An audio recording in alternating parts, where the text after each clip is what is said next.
Hey, it's your buddy Smokey, and I'm just on a complete, just blah, pumping out information today. Had a day off and finally got some rest, and now my brain is going, oh, by the way, tell him this, tell him this. So here we are, we're back, more stuff. And I've been doing stuff on the 11 rack, a couple of videos, and this isn't necessarily about 11 rack, this is simply about I use something like this because I like having lots of sound at my disposal. I like having it all in one place. I like a unit that works and lets me make music and not have to think. That's why I use it. But most importantly, having lots of colors at my disposal, one, works for me as a working musician because I don't know what necessarily kind of things I'm going to get called for. I want one piece of gear that's going to do everything. And the other thing is effects and sounds have become something else to work with, to elicit moods, to reach an emotional content that you're going after as a songwriter or an improviser or as a composer. You know, it's still about, you know, painting a picture, telling a story. You know, we just happen to do that with sound.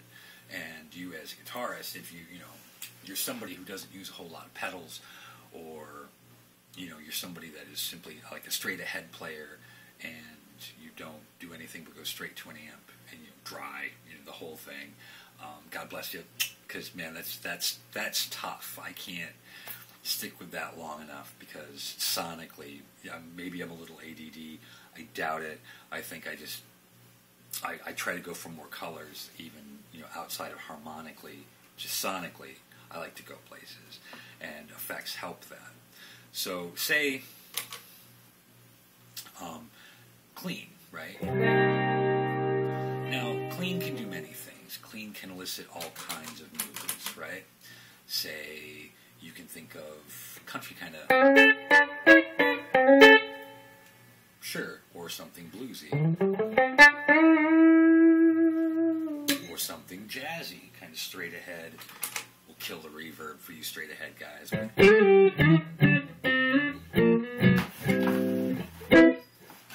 Clean does lots of things, but adding little bits of dimension to a clean sound can put you in different places emotionally as a composer, as a songwriter. Effects can be good. They're compositional tools. They're not just effects. If you use them as just effects, then you may as well turn them off. If you're using them as color, if you're using them as a device to elicit a certain mood, that's a whole different issue, and that's what they're for. But, it's think of them as adornments, enhancements. Don't think of them as just effects, because then it kind of puts in your mind that they're just tricks. They're not just tricks. You can do tricks with them, but they themselves are not tricks. It's got to do with what you have and what you use.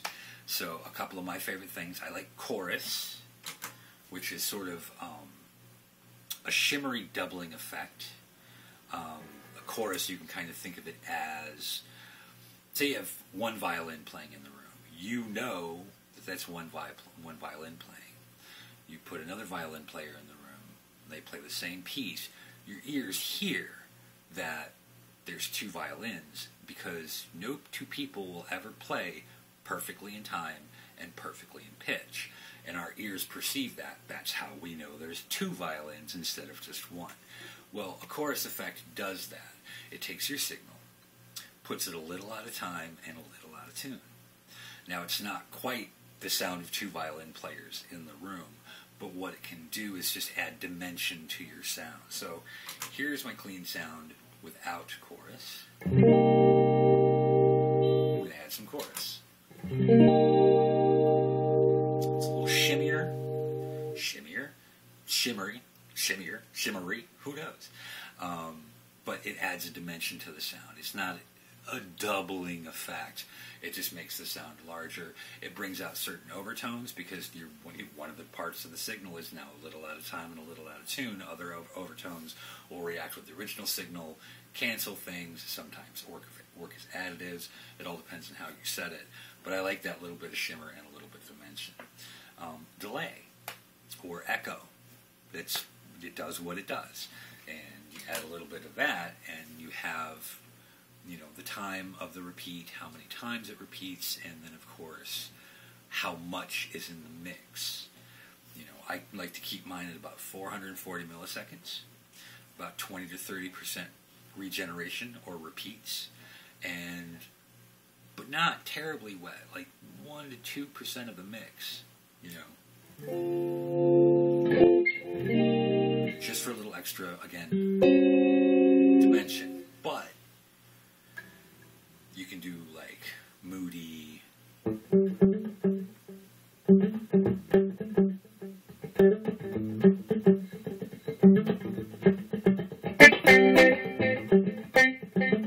so there's lots you can do with delay. Have fun with it. You can swell.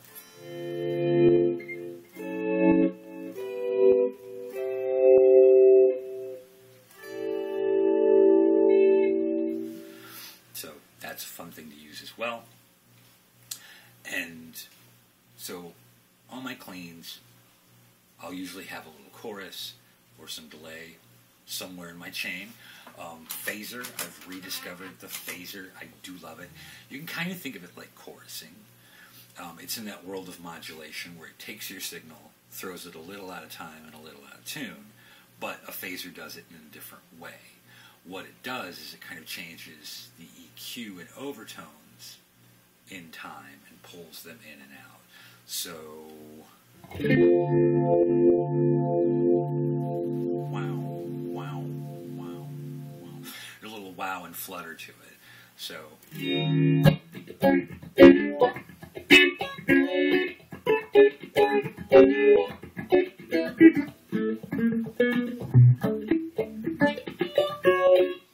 lot of funkiness can happen with that.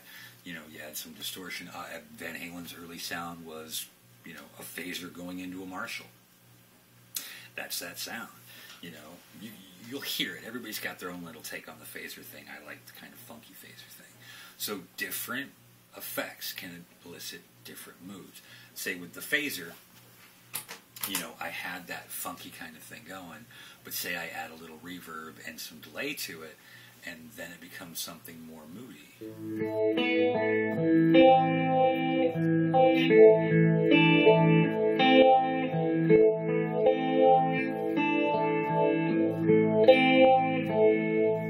So there, it's not a funky thing anymore. It's a much more moody thing. You know, it all depends on where you want to go with it and what it inspires you to do. Crunch. Hey, a little gain, a little distortion. It ain't always rock and roll, you know. The sound of an amp breaking up can also be a very bluesy thing.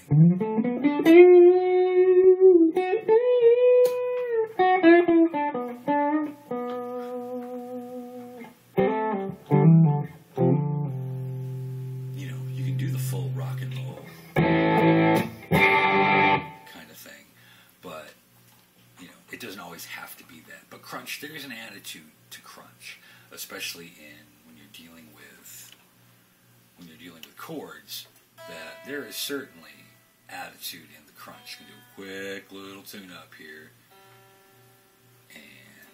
but yeah, I mean, like from rock to punk, you know, metal, you know, a lot of that. Yeah, you're using some kind of gain in the front end, be it distortion, overdrive, whether it's a pedal or a channel on the amp. You know, there's an attitude to that. Now, something with like fusion guys, which are essentially, you know, it's one of the ugly children of jazz. I know a lot of jazz guys, you know, straight ahead jazz guys that don't dig fusion. I happen to dig fusion. That's what reached me first when it came to improvising music, because there was something familiar about the tone. But the distortion doesn't always mean rock. Say, there we go. There it is. You're doing something like...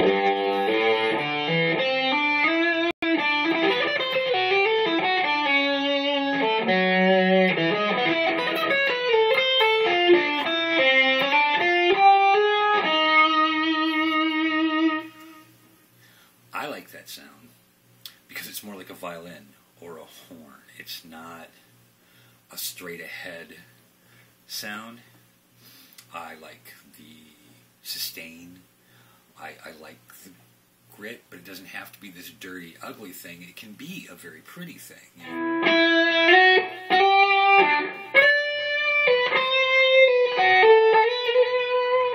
You know? A lot of that has to do with how you use it. It's got nothing to do with, oh, distortion is just a rock thing. No, not anymore. It's not. Not anymore. I'm sorry. If you continue with that argument, it's invalid, because look at everything that's come after you. If clean is what you do, clean is what you do, and bless you, because I think that's actually a tougher job to get emotional content on an electric guitar without enhancements. That's tough. That's really tough. And I can do some things mood-wise with nothing in the signal chain. And I know that I'll be on a gig doing something straight ahead, and God, even a chorus pedal. Somebody just give me a chorus pedal. Holy fuck. And that's just me. It's not against the aesthetic. But you're not limited. And just because somebody puts a pedal in front of their amp doesn't mean they're less of something than you are, because you don't. Tough titty. That's how it goes. It's the 21st century. Those rules have changed. So there it is. I know great bass players that use an overdrive pedal and play the fucking shit out of it. Ooh, it's badass. Go check out Jimbo Walsh. He's super bad. And what else can I say?